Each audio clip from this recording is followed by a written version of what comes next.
میرے بھائی ہم لوگ پہلے ہاتھ میں آگ کا انگارہ دیتے ہیں، پھر کہتے ہیں بیٹے تو نے جلنا نہیں. ہم پہلے اس کو ساری سہولیات دیتے ہیں، پھر کہتے ہیں تو نے بگڑنا نہیں. میرے نبی رحمت نور مجسم شفیع معظم صلی اللہ علیہ وسلم نے فرمایا جو بی بی بن سور کے بازار جائے، میری طرف دیکھیں، آنکھیں کھول کے دیکھیں. یہ حدیث آپ نے سنانی ہے، انشاءاللہ بولیے. سنائیں گے انشاءاللہ تعالی؟ بول کے انشاءاللہ کہیے، آپ کو ثواب ہوگا. سنائیں گے انشاءاللہ؟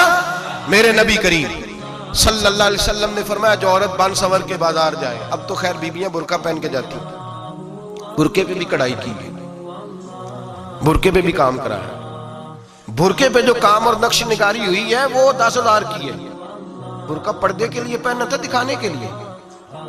یہ کیسا برقع ہے کہ اس نے برقع بھی پہنا ہوا ہے اور برقع بھی اس نے فیشن والا پہن لیا ہے؟ یہ کس طرح کا؟ اس تو پردے کو پردے کی ضرورت پڑ گئی. یہ کیسا پردہ ہے کہ جو پردے کو پردے کی ضرورت ہے؟ برقع تو اس لیے ہوتا ہے کہ مجھے دیکھے کوئی نہ، اور اس نے تو پہنا ہی اس لیے کہ ذرا لوگ دیکھیں تو صحیح میں نے کتنا قیمتی پہنا ہے. اس حجاب کو حجاب کی ضرورت پڑ گئی. میرے حبیب پاک علیہ السلام نے فرمایا بلا ضرورت. عورت کو اجازت ہے بیمار ہو تو ڈاکٹر کے پاس جائے، عورت کو اجازت ہے ضرورت پڑ جائے گھر میں سودا سلف نہ آتا ہو تو لینے چلی جائے، عورت کو اجازت ہے اگر گواہی کی ضرورت پڑ جائے تو پردہ کر کے قاضی عدالت کے پاس گواہی دینے جائے، عورت کو اجازت ہے حج پہ جائے، عورت کو اجازت ہے عمرے پہ جائے، عورت کو اجازت ہے کہ اگر کسی وقت جہاد کے لیے عورتوں کی ضرورت پڑ گئی تو حضرت فاطمہ اور جناب عائشہ کی سنت ادا کرے، جہاد کو جائے. لیکن اگر عورت موج کرنے جائے اور روز گئے وہ دیکھیں نا فلاں پارک میں تھے، آپ تو کبھی گئے ہی نہیں، فلاں جگہ تھے، آپ کے پاس تو فرصت ہی نہیں، فلاں میری سرگودے والی بہن کا خامن تو روز لے کے جاتا ہے، آپ نے تو کبھی توجہ نہیں فرمائی. روز پیغام دیتی رہے. میرے حبیب کریم سید عالم صلی اللہ علیہ وسلم نے فرمایا جو بی بی بن سور کے بلا ضرورت بازار جائے، نبی پاک علیہ السلام نے فرمایا ایک قدم وہ اٹھائے گی تو اس پر اللہ کی لعنت برسے گی، فرشتوں کی لعنت برسے گی، زمین والے لعنت برسائیں گے، آسمان والے لعنت برسائیں گے. اور میرے حبیب بولے تو فرمایا جب اللہ کی لعنت برسے گی تو میں بھی اس بی بی پہ لعنت ہی کروں گا جو بی بی بن سور کے جائے. اور آگے سن لیں، میرے حبیب نے فرمایا اگر اس کا خامد راضی ہو اس کے بن سور کے بازار جانے پہ، آپ ناراض ہو جائیں، اللہ کرے اس بات پہ ہو ہی جائیں اور اللہ کرے بدل جائے نظام، جو خامد خود میک اپ کرا کے تیار کرا کے پارٹی میں لے کر کے جائے، جو سامنے والی فرنٹ سیٹ پہ خود بغیر نقاب کے اس کو بٹھائے، جو موٹر سائیکل کی پشت پہ خود تیار کرا کے بٹھائے، اور جو خود کہے تو چلی جانا، جا تو شادی بھی تو دیکھا، فلاں کام بھی تو کرا، میں آزاد ہوں. میرے حبیب نے فرمایا جس کی بیوی بن سور کے جائے، جس کی بیوی میک اپ کر کے جائے، چیلم پہ بھی بیوٹی پارلر سے ہو کے جاتی ہے، جس کی بیوی بن سور کے نکلے وہ راضی ہو، وہ خوش ہو.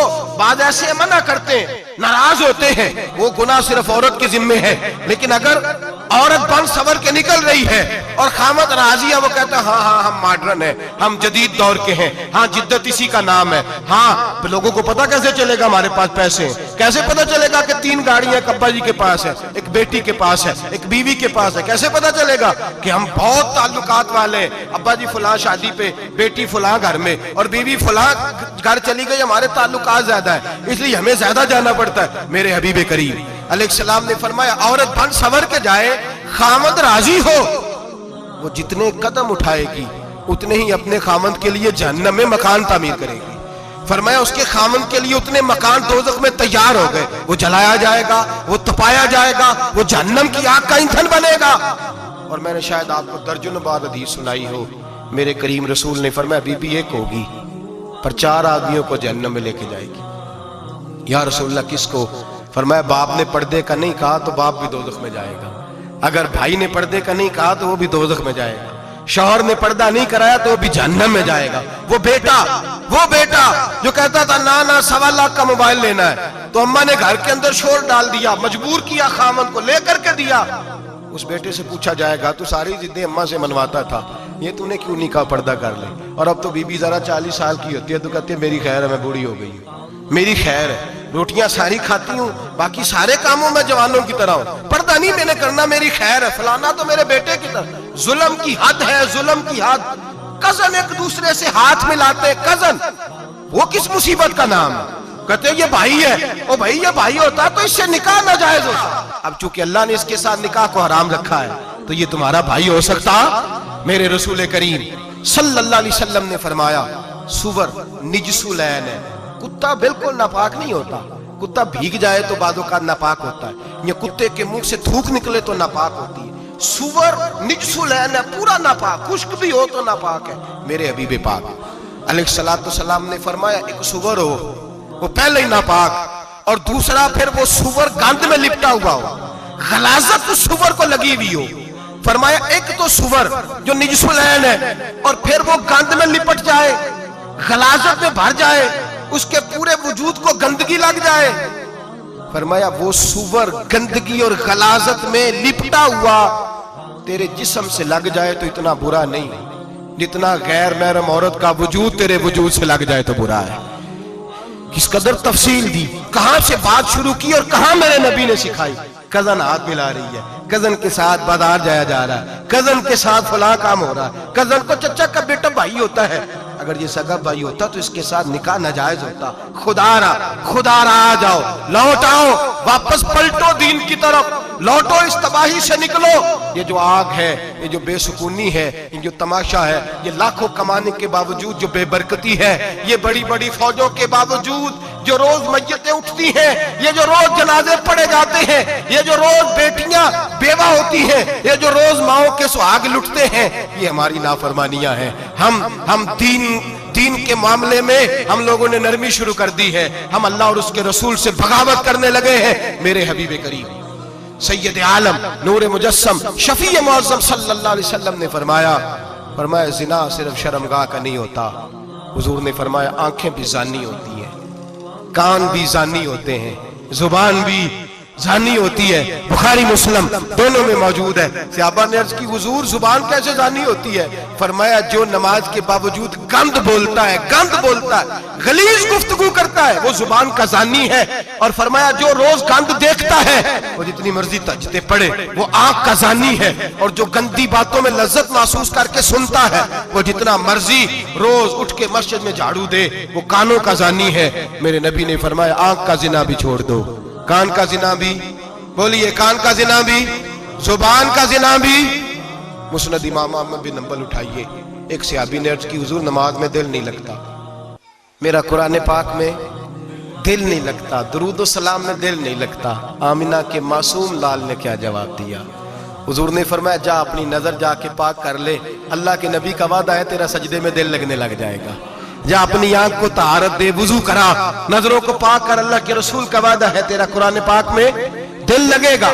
جا کے اپنی نظر کو پاک کر، وعدہ ہے تیری زبان پہ درود و سلام جاری ہو جائے گا، اللہ کا ذکر جاری ہو جائے گا۔ میرے بھائیوں، عورت کا پردہ، عورت کا حجاب دین میں اسی طرح فرض ہے جس طرح نماز فرض ہے، جس طرح روزہ فرض ہے، جس طرح زکوٰۃ فرض ہے، اسی طرح عورت کا پردہ بھی فرض ہے۔ اگر کسی گھر میں عورت پردہ نہیں کرتی اس گھر کے مکین سارے اللہ کے حضور جواب دے ہیں۔ میرے حبیب کریم علیہ السلام نے جس عورت کو پسند کیا، جس عورت کی تعریف کی، جس عورت کی بابت میرے نبی نے ارشاد فرمایا، وہ بڑے خوبصورت لفظ ہیں، صاحب احکام القرآن نے لکھے ہیں۔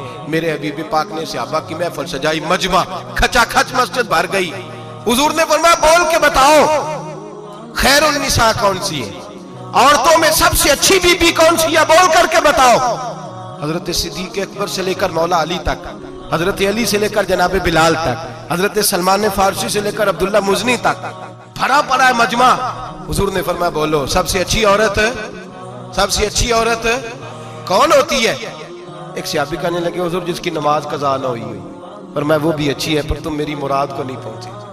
ایک نے کہا حضور جو خامد کی تابع دار ہو، فرمایا وہ بھی اچھی ہے پر تم میری مراد کو نہیں پہنچے۔ ایک صحابی نے کہا یا رسول اللہ جو پاک دامن ہو، حضور نے فرمایا تم میری مراد کو۔ حضرت علی فرماتے ہیں جب سب کے جواب غلط ہو گئے تو میں قد میرا چھوٹا تھا، میں پیچھے بیٹھا تھا، میں گردن جھکا کے پیچھے سے نکل گیا۔ سیدہ طیبہ طاہرہ حضرت فاطمہ الزہرا رضی اللہ تعالی فرماتے ہیں بی بی صاحب کے پاس پہنچا، میں نے کہا فاطمہ حضور نے سوال کیا ہے۔ تو حضرت فاطمہ بھی گویا مسکرا کے کہنے لگی علم کے شہر کے دروازے تو آپ ہی ہیں، تو آپ یہاں آ گئے۔ کہا حضور نے سوال کیا ہے اور مجھ سے لے کر ابو بکر عمر عثمان غنی تمام کو کسی کو جواب نہیں آیا۔ حضور نے پوچھا بہترین عورت کون ہوتی ہے، بہترین خیر النساء، بہترین بی بی کون ہوتی ہے؟ تو حضرت سیدہ فاطمہ کہنے لگی علی بڑی سادی سی بات تھی، سادی سی بات تھی، سمجھ نہیں آئی؟ کہ فاطمہ بتلا دو اتنی سادی ہے تو۔ حضرت فاطمہ کہنے لگی سب سے بہترین عورت وہ ہوتی ہے نہ کبھی غیر محرم نے وہ بی بی دیکھی ہو۔ اگلے جملے بھی یاد رکھنے، نہ کبھی غیر محرم نے وہ بی بی دیکھی ہو، اور فرمایا نہ اس بی بی نے کبھی کوئی غیر محرم دیکھا ہو۔ صرف مرد پہ پابندی نہیں کہ وہ عورت نہ دیکھے، فرمایا عورت پہ بھی پابندی ہے کہ وہ بھی غیر محرم کا چہرہ نہ دیکھے۔ فرمایا بی بی نے بھی غیر محرم نہ دیکھا ہو، وہ خیر النساء ہے، وہ سب سے اعلیٰ۔ حضرت علی کہتے میں جھٹ سے آیا، پیچھے بیٹھا، بات ابھی جاری تھی، میں نے ہاتھ کھڑا کر دیا، میں نے کہا حضور میں بتاؤں؟ نبی پاک نے فرمایا بتلاؤ۔ تو کہتے میں نے کہا حضور بہترین بی بی وہ ہوتی ہے جس نے نہ کبھی غیر محرم دیکھا ہو اور نہ غیر محرم نے کبھی اسے دیکھا ہو۔ علی فرماتے ہیں میں نے جواب دیا تو میرے رسول کی آنکھوں میں آنسو آ گئے، حضور روئے اور فرماتے ہیں ہنستے مسکراتے اچانک صحابہ کے آنسو برسنے لگے، مجمع پہ کیف سا طاری ہو گیا، آنکھیں برسنے لگی۔ ہم لوگ حضور کے رونے پر سکتے میں آ گئے، نظر اٹھائی تو جواب تو میں نے دیا تھا، تعریف میری ہونی چاہیے تھی، شاباش مجھے ملنی چاہیے تھی۔ میرے حبیب نے رو کے آنسو پوچھ کے فرمایا میں تمہیں کہتا نہیں الفاطمہ تو بدعۃ منی، فاطمہ واقعی میرے جگر کا ٹکڑا ہے، فاطمہ میرے وجود کا حصہ ہے، میں تمہیں کہتا نہیں رہتا؟ کہا فاطمہ میرے جگر کا ٹکڑا ہے۔ حضرت علی فرماتے ہیں صحابہ میری طرف دیکھنے لگے اور کہنے لگے علی جواب تو دے، شاباش بی بی صاحبہ کو ملے۔ تو کہتے ہیں میں نے کہا حضور روئے ہیں تو آنسو میرے بھی چھلک ہی پڑے ہیں۔ فرمانے لگے لفظ میرے ہیں پر سوچ اس بیٹی کے ہے جس کی تربیت محمد عربی نے فرمائی ہے۔ فرمایا جملے میرے ہیں، ناقل میں ہوں، بات میں بیان کر رہا ہوں، لیکن پیچھے سوچ اس نور والی بیٹی کی ہے جس کو اپنے گھر کے اندر رہ کے آنگن میں رکھ کے رسول پاک نے پرورش فرمائی۔ حضرت فاطمہ فرماتی ہیں حضرت علی میرے پاس دوڑے آئے اور کہنے لگے فاطمہ چل مسجد، پتہ نہیں حضور کو کیا ہو گیا۔ حضور رو رو کے بحال ہو گئے اور حضور حجرے میں رو رہے ہیں اور ہچکیوں کی آواز مسجد میں آ رہی ہے، چل ذرا چل کے حضور کی بات دیکھ کیا ہوا ہے، ہماری تو طاقت نہیں اندر جانے کی۔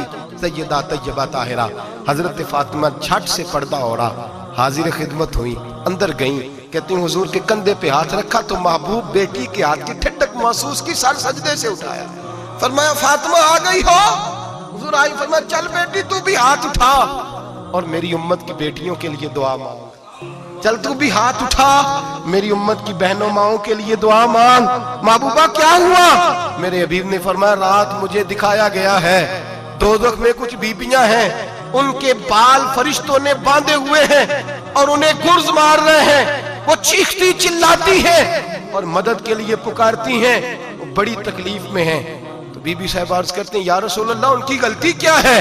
تو میرے نبی نے فرمایا وہ باریک دوپٹہ اوڑھتی تھی، وہ باریک دوپٹہ اوڑھتی تھی، ان کے بال چمکتے تھے، غیر محرموں کی نظر پڑتی تھی، انہیں دوزخ میں سزا ملے گی، وہ چلائیں گی چیخیں گی، ان کی مدد کو کوئی نہیں پہنچے گا، چل تو ہاتھ اٹھا دعا مانگ۔ حضرت فاطمہ امت کو پیغام دیتی ہیں پردہ اوڑھ لو، حجاب میں آ جاؤ، اپنے آپ کو رسول اللہ کی بارگاہ میں جھکا دو۔ میرے بھائی آج دن بدن جیسے جیسے لوگ کہتے ہیں ڈگریاں بڑھ گئیں، لیکن اس کے ساتھ ساتھ بیویوں کا حجاب اتر گیا، سڑکیں بھی بھر گئیں۔ میرے بھائی ہر محکمے میں عورتیں بیٹھ گئیں، ہر جگہ بیویاں آ گئیں، بینک میں عورتیں آ گئیں، پلازوں میں عورتیں آ گئیں، دفاتر میں عورتیں آ گئیں، جگہ جگہ گناہ کے اڈے قائم ہو گئے۔ حبیب کریم سید عالم نور مجسم شفیع معظم صلی اللہ تعالی علیہ وسلم نے فرمایا جب بی بی گھر سے نکلتی ہے شیطان اسے تاڑتا ہے، وسوسہ اندوزی کرتا ہے، عورت نازک ہوتی ہے، عقل کی عادی ہوتی ہے،